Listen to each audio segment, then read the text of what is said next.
কিছু অশুভ শক্তি ভীষণ দাপট দেয়, ভীষণ দাপট। তখন মনে হয় এই যে আমাদের পরিবেশ, এই যে বইমেলা, এই যে ফিল্ম ফেস্টিভ্যাল, এই যে নাট্য উৎসব, এই যে গ্রুপ থিয়েটার, লিটল ম্যাগাজিন, এই সব কিছু থাকবে তো? আমি আশাবাদী এই অর্থে আমি মনে করি একে কেউ নষ্ট করতে পারে না।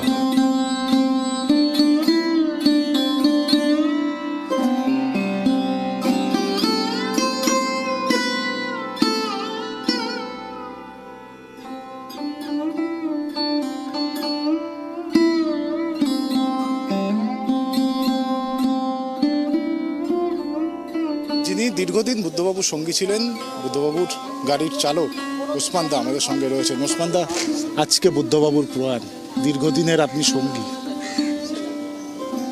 দীর্ঘদিনে বাতি হচ্ছে না, একদম হচ্ছে না। এত ঘাটি আমার সঙ্গে হচ্ছে না। হ্যাঁ ভাই, না হচ্ছে না।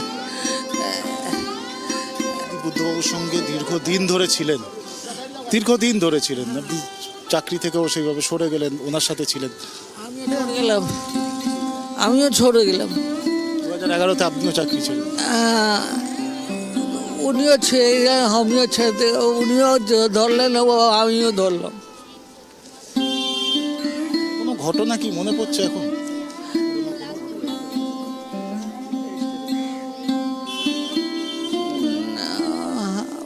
মনে পড়ে না, আমার পড়ে যায়। আমরা ওনার ছেলের সাথে কথা বলবো। দীর্ঘদিনের উনি বুদ্ধবাবুর সঙ্গী ছিলেন, 28 বছর আর 4 বছর উনি এক্সটেনশন করিয়েছিলেন। যখন বাবা রিটায়ার হয়েছিলেন, তো রিটায়ার হয়ে যাবার পর তো মানে সরকারি গাড়ি চালাতে পারেন না, তখন মানে উনি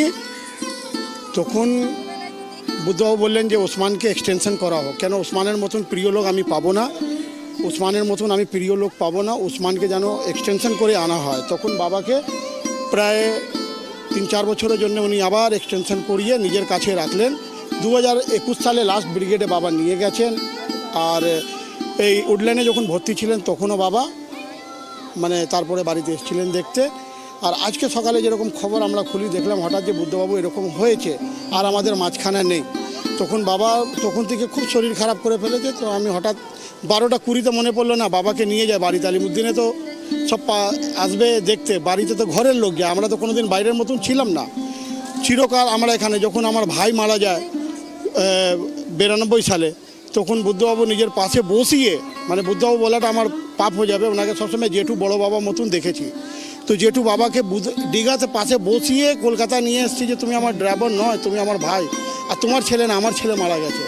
তখন বাবাকে পাশে বসিয়ে অন্য ড্রাইভারকে দিয়ে গাড়ি চালিয়ে কলকাতা নিয়ে এসেছেন। উনি 13/11/93 সালে যখন রিজাইন দিয়েছিলেন, তখন বাবাও রিজাইন দিয়েছিল, বলে আমি থাকবো না, আপনি থাকলে আমি থাকবো।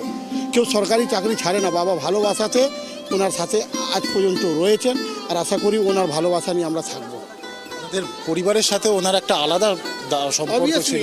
ঈদ, বকরিদ, মহরম, যে ভালো মন্দ আমরা বানাবো, আমরা খাবো, ভালো মন্দ যাই বানাবো, ঈদ, বকরিদ, মহরম যেটাই রান্না করবো আমরা আনন্দতে। ঈদে মানে আমাদের বাড়ির সেমই ছাড়া আগে কোনো কিছু পুজো, যদি উনি বাড়িতে পুজো করতেন, পুজো করার পর ঈদ বকরিদে যা আমরা প্রসাদ বানাবো, ওসমান নিয়ে আসবে, খাবো, তবে আলিমুদ্দিন বেরাবো। আজকে ঈদের দিন ওসমান তুমি ছুটি করে নাও, বললো না আমি ছুটি করবো না। বাবা জীবনে মানে ওনার কাছে থেকে ছুটি করেননি।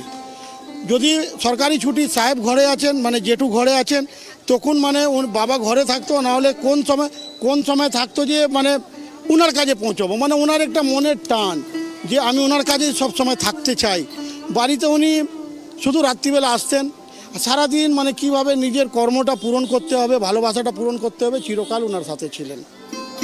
আজকে বুদ্ধবাবু চলে গেলেন, মানে মনে হলো শরীরের হাফ অংশ আমাদের শেষ হয়ে গেল। শুধু মনে হচ্ছে আমাদের শুধু স্ট্রাকচার, জানটা আমাদের বেরিয়ে গেল আজকে যেভাবে মানে বিশ্বাস হচ্ছে না যে উনি চলে গেছেন। কেন উনি যেভাবে ভালোবাসা দিয়েছেন আমাদেরকে, আমরা ওই ভালোবাসা কোনো দিন ভুলতে পারবো না। উনি যেভাবে সাদা কাপড় পরতেন, উনি আমাদেরকে ভালোবাসা দিয়ে গেছেন যে ওসমান যেরকম সাদা কাপড় পরেছি, কাপড়ে কোনো দিন দাগ লাগেনি ওসমান, এই দাগটা যেন কোনো দিন তুমি কেন, তোমার কোনো পরিবার যেন এমন কোনো কাজ না করে যাতে বলবে বুদ্ধবাবু গাড়ি চালকের ছেলেই কাজ করলো, ওসমান করলো। এইটা আজ পর্যন্ত আমরা কোনোদিন সুযোগ দিইনি কাউকে বলার। আর মাথা তুলে ওনার নাম নিয়ে আমরা যতদিন বেঁচে আছি ওনার ওই কথাটা আমরা চিরকাল মনে রাখবো। অনেকভাবে যেভাবে চলতে হয়, আজকে আমরা বাংলার একটা চোখের মণি হারিয়ে দিলাম। আমরা কথা বললাম বুদ্ধবাবুর গাড়ির চালক ওসমান দা এবং তার ছেলের সঙ্গে, এবং কার্যত বলা যায় তিনি কিন্তু এই মুহূর্তে বাক্যহারা এবং কথা বলার মতো সেই অবস্থায় নেই। ক্যামেরায় সূর্যশঙ্কর অধিকারীর সঙ্গে চয়ন চক্রবর্তী, ট্রাইব টিভি বাংলা।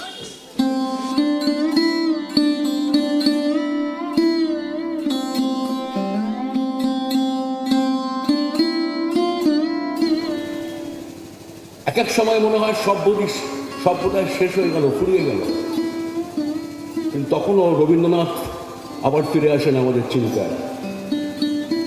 রবীন্দ্রনাথ একটা জায়গায় গানে লিখছেন, ফুরায় যাতা ফুরায় শুধু চোখে, অন্ধকারের পেরিয়ে দুয়ার চায় ছুটে আলোকে, পুরাতনের হৃদয় টুটে আপনি নূতন উঠবে ফুটে, জীবনে ফুল ফোটা হলে মরণে ফল ফলবে। এই বিশ্বাস নিয়েই আমরা আছি, এই বিশ্বাস নিয়ে আমরা চলি।